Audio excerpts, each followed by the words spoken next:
मंडळी,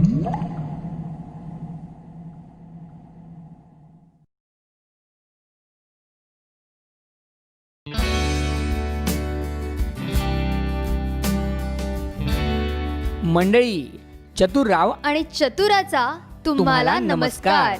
मित्रांनो, आपण आपल्या शेतीच्या भोवती बांध बंदिस्ती तर करतोच, पण जर आपण ही बांध बंदिस्ती शास्त्रोक्त पद्धतीनं केली तर पावसात आपल्या शेतातून वाहत जाणारं पाणी आणि सुपीक गाळ शेतातल्या शेतात अडवला जातो आणि पिकांना त्याचा भरघोस फायदा होतो.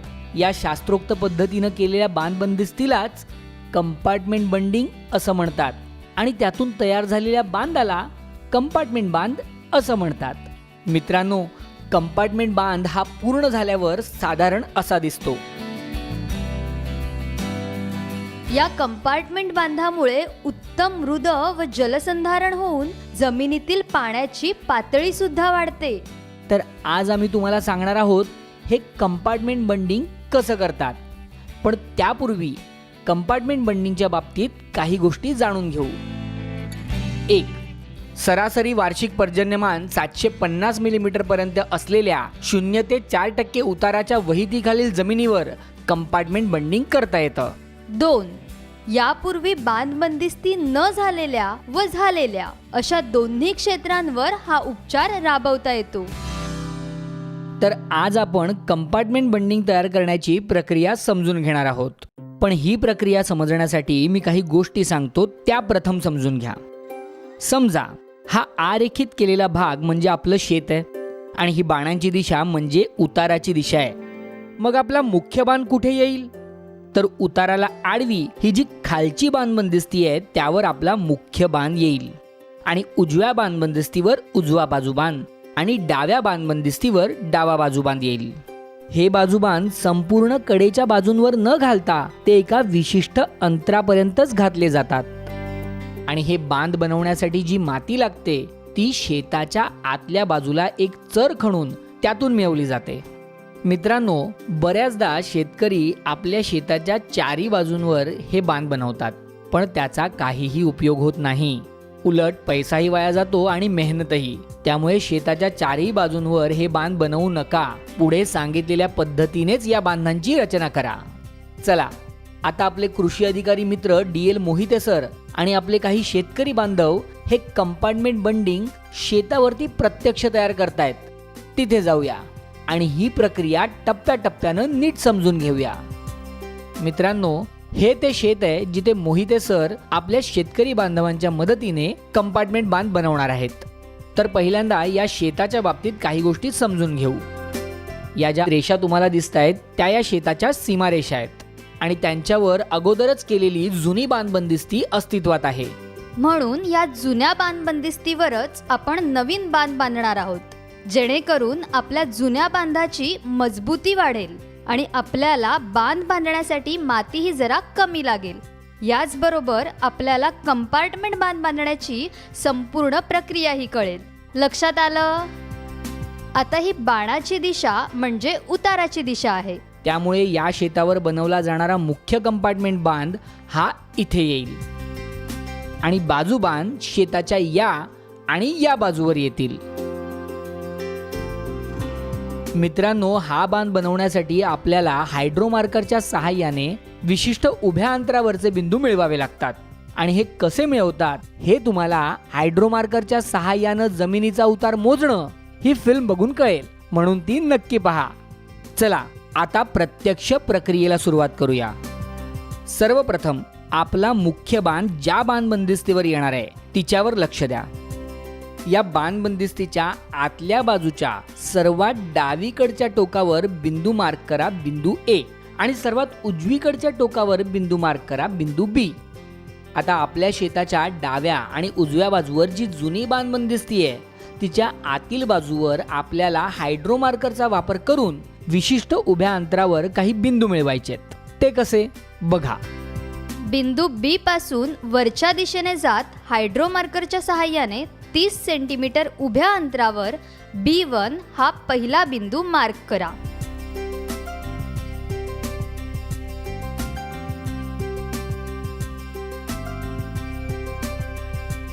आणि मग बिंदू B1 पासून वरच्या दिशेने जात परत एकदा 30 सेंटीमीटर उभ्या अंतरावर बिंदू B2 मार्क करा.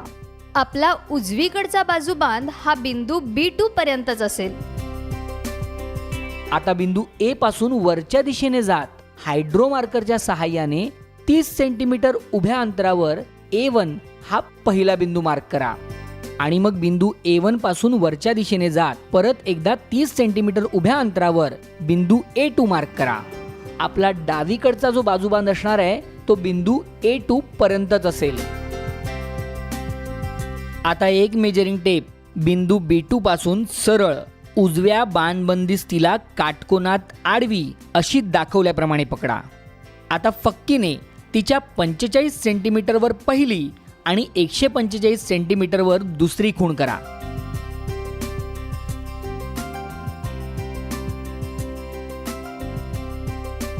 मग उजव्या बाणबंदिस्तीवर, मुख्य बाणबंदिस्तीवर, डाव्या बाणबंदिस्तीवर म्हणजे B2 ने सुरुवात करत A2 पर्यंत ही प्रक्रिया थोड्या थोड्या अंतरावर करून अशी फक्कींच्या खुणांची शृंखला मिळवा.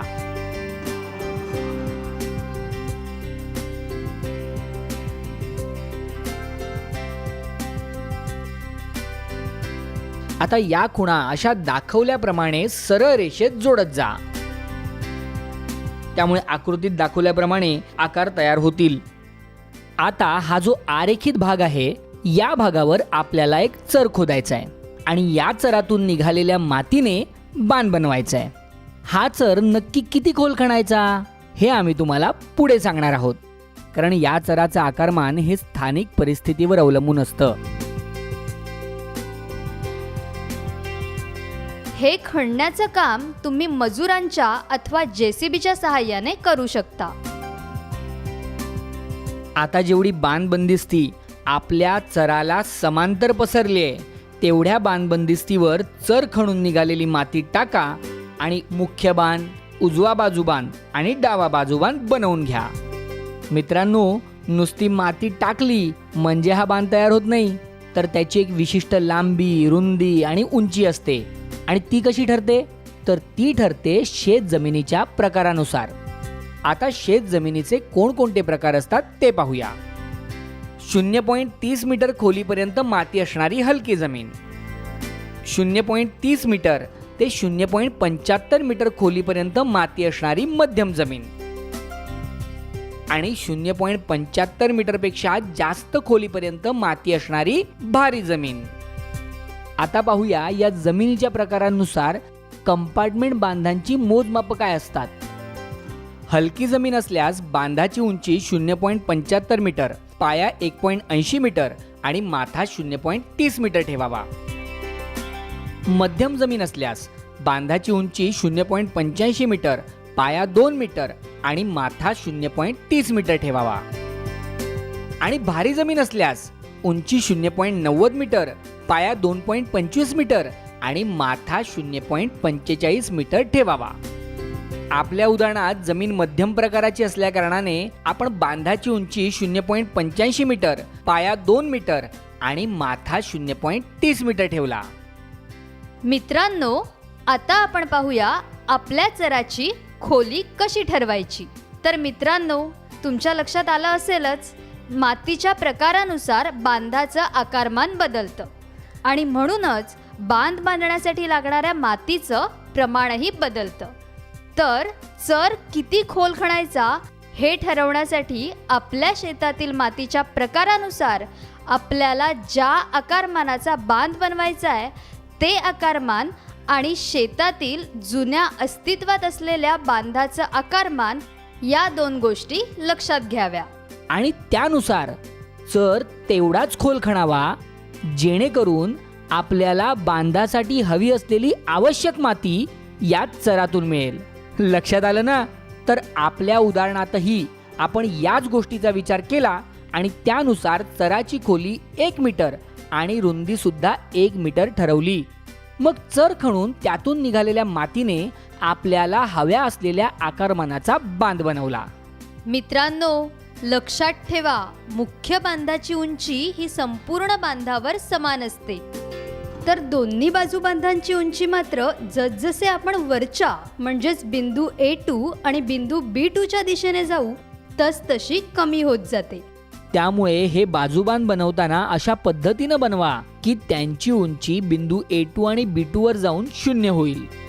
मित्रांनो, आता तुम्ही म्हणाल की आपण तर ही बांधांची भिंतच बनवून टाकली, सर्व पाणी जमा होऊन तुंबून वॉटर लॉगिंग नाही का होणार, जमीन चिबड नाही का होणार? नाही होणार, कारण अजून आपला कंपार्टमेंट बांध पूर्ण झालाच नाहीये. मित्रांनो, हे वॉटर लॉगिंग टाळण्यासाठीच आपण या बांधांना सांडवे म्हणजेच अतिरिक्त पाणी बाहेर जाण्यासाठीचे मार्ग बनवतो. हे सांडवे या बांधांवर कुठे आणि कसे बांधतात हे आता समजून घेऊया. 1 हेक्टर क्षेत्रावर बनवलेल्या कंपार्टमेंट बांधाला 3 सांडवे असतात आणि शक्यतो तरी ते मुख्य बांधावर असतात. जर ते मुख्य बांधावर असले तर पहिला सांडवा हा मुख्य बांधाच्या डाव्या टोकाकडून 5 मीटर अंतरावर, दुसरा सांडवा मुख्य बांधाच्या मध्यभागी आणि तिसरा सांडवा हा मुख्य बांधाच्या उजव्या टोकाकडून 5 मीटर अंतरावर बनवला जातो. परंतु जर स्थानिक परिस्थिती यासाठी अनुकूल नसेल तर पहिला सांडवा हा मुख्य बांधाच्या मध्यभागी, दुसरा सांडवा डाव्या बाजू बांधावरच्या बिंदू A1 वर व तिसरा सांडवा उजव्या बाजू बांधावरच्या बिंदू B1 वर बांधावा. आता आपण हे सांडवे कसे बनवतात ते पाहूया. सांडवे 2 प्रकारे बनवले जातात. 1 खणून बनवलेला साधा सांडवा, 2 पाईप टाकून बनवलेला सांडवा. पहिला आपण खणून बनवलेला साधा सांडवा कसा बनवतात ते पाहूया. मित्रांनो, हे सांडव्याचं मार्किंग नेहमी आपल्या शेताच्या आतल्या बाजूने करावं. त्यामुळे चला आपण आपल्या शेताला त्याच्या आतल्या बाजूने पाहूया. आपल्या उदाहरणात आपण मुख्य बांधाच्या मध्यभागी सांडवा खणणार आहोत. तेव्हा या मुख्य बांधाची शेताच्या आतल्या बाजूला जी सीमारेषा आहे तिच्या मध्यभागी ही मेजरिंग टेप अशी दाखवल्याप्रमाणे उभी पकडा. त्यानंतर तिच्या 1 फूट मार्किंगवर ती अशी दाखवल्याप्रमाणे आडवी करा आणि सरळ बांधापर्यंत न्या. ही टेप जिथे बांधाला स्पर्श करते त्या ठिकाणी फक्कीने सांडव्याची खालची बाजू दाखवल्याप्रमाणे 1 फूट लांबीची मार्क करा. मग सांडव्याची वरची बाजू ही साधारण 2 फुटाची राहील अशा पद्धतीने हा सांडवा आकृतीत दाखवल्याप्रमाणे आखून घ्या आणि तो खोऱ्याच्या सहाय्याने खणून घ्या. हा सांडवा खणताना जी काही थोडीफार माती निघेल ती बांधाच्या माथ्यावर आणि आतल्या बाजूच्या उतारावर पसरवून टाका. आणि हा साधा सांडवा खणून झाला की त्यावर दगडांचं हे असं दाखवल्याप्रमाणे पिचिंग करून घ्या. हे दगडाचं पिचिंग झालं की आपला हा खणून बनवलेला साधा सांडवा तयार होतो. आणि मग उर्वरित सांडवे सुद्धा अशाच पद्धतीने बनवून घ्या. पण जर मगाशी सांगितल्याप्रमाणे स्थानिक परिस्थितीनुसार तुम्ही बाजू बांधांवर बिंदू A1 व बिंदू B1 वर सांडवा बनवत असाल तर मात्र हा सांडवा जमीन पातळीवरच बनवावा आणि मग त्यावर मगाशी सांगितल्याप्रमाणे दगडांचं पिचिंग करावं. चला आता सांडव्याचा दुसरा प्रकार शिकूया, पाईप टाकून बनवलेला सांडवा. सर्वप्रथम जिथे सांडवा बनवायचा आहे त्या जागेवर अशी मेजरिंग टेप दाखवल्याप्रमाणे सरळ उभी पकडा. या मेजरिंग टेपच्या 1 फूट मार्किंगवर ती अशी दाखवल्याप्रमाणे आडवी करा आणि सरळ बांधापर्यंत न्या. ही टेप जिथे बांधाला स्पर्श करते त्या ठिकाणी फक्कीने दाखवल्याप्रमाणे 7 इंचाची आडवी रेषा मार्क करा आणि या रेषेपासून वरच्या बाजूला माथ्यापर्यंत सरळ खणत जा. मित्रांनो, हा पाईप असलेला सांडवा खणताना जी माती निघेल ती मात्र शेताच्या आतल्या बाजूला टाका, कारण या मातीचा आपल्याला नंतर वापर करायचा आहे. मग या खणलेल्या ठिकाणी 6 इंच व्यासाचा आणि 2 मीटर लांबीचा पाईप हा असा दाखवल्याप्रमाणे बसवा. त्यानंतर खणून निघालेल्या मातीने उरलेला भाग बुजवून टाकला की आपला पाईप टाकून बनवलेला सांडवा तयार होतो. आणि मग उर्वरित सांडवे सुद्धा अशाच पद्धतीने बनवून घ्या. मित्रांनो, इथे लक्षात घेण्यासारख्या 2 महत्त्वाच्या गोष्टी आहेत. 1, हा पाईप सांडवा जर स्थानिक परिस्थितीनुसार तुम्हाला बाजू बांधांवर बिंदू A1 व बिंदू B1 वर बनवावा लागला तर हा सांडवा अगदी जमीन पातळीवर बनवावा. 2.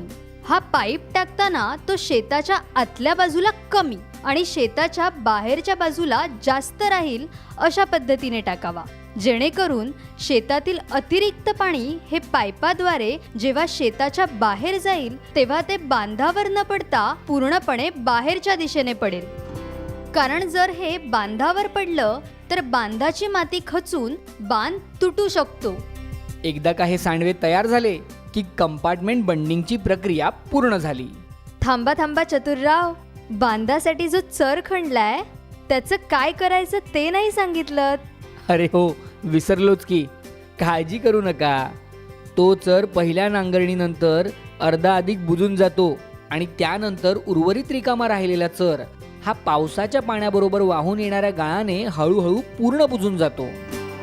आणखी एक महत्त्वाची गोष्ट मित्रांनो, शेताचा उतार एकतर्फी असल्यास कंपार्टमेंट बंडिंग कसं करायचं हे आपण पाहिलं. पण जर शेताला दुतर्फा उतार असेल आणि पाणी शेताच्या एका कोपऱ्यातून वाहून जात असेल तर सर्वप्रथम कंपार्टमेंट बंडिंग ऐवजी कंटूर बंडिंग हा उपचार योजण्यास प्राधान्य द्यावं. परंतु जर तुम्हाला कंपार्टमेंट बंडिंगच करायचं असेल तर अशा परिस्थितीत आकृतीत दाखवल्याप्रमाणे शेताच्या ज्या कोपऱ्यातून पाणी वाहून जात असेल त्या कोपऱ्यापासून असे एल आकाराचे कंपार्टमेंट बांध बनवावेत. हे एल आकारात बांध बांधायची प्रक्रिया ही बाजू बांध बांधण्याच्या प्रक्रियेसारखीच असेल.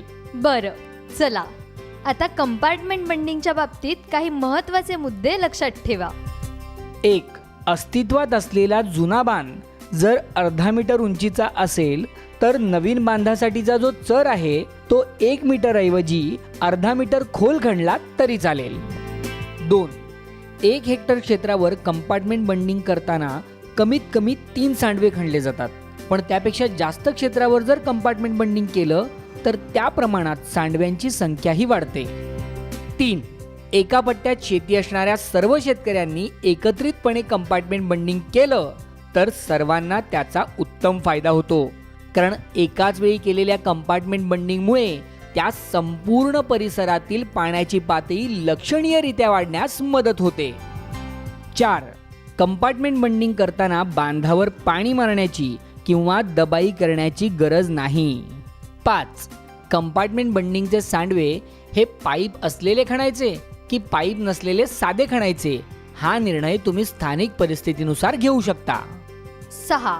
पहिला पाऊस झाला की आपण स्वतःहून बांधावर स्थानिक उपयुक्त गवत लावलं पाहिजे. त्यांच्या मुळांमुळे बांधाला मजबूती मिळेल. 7. शेतजमिनीला वेगवेगळ्या दिशांना उतार असल्यास कंपार्टमेंट बंडिंगऐवजी कंटूर बांध बांधण्यास प्राधान्य द्यावं. 8. जर तुमची शेतजमीन ही सलग 2 एकरपेक्षा जास्त असेल आणि मध्ये कुठेही बांध बंदिस्ती नसेल तर कंपार्टमेंट बांधासोबतच कंटूर बांध हा उपचार सुद्धा करा. त्यामुळे तुम्हाला अधिक फायदा होईल.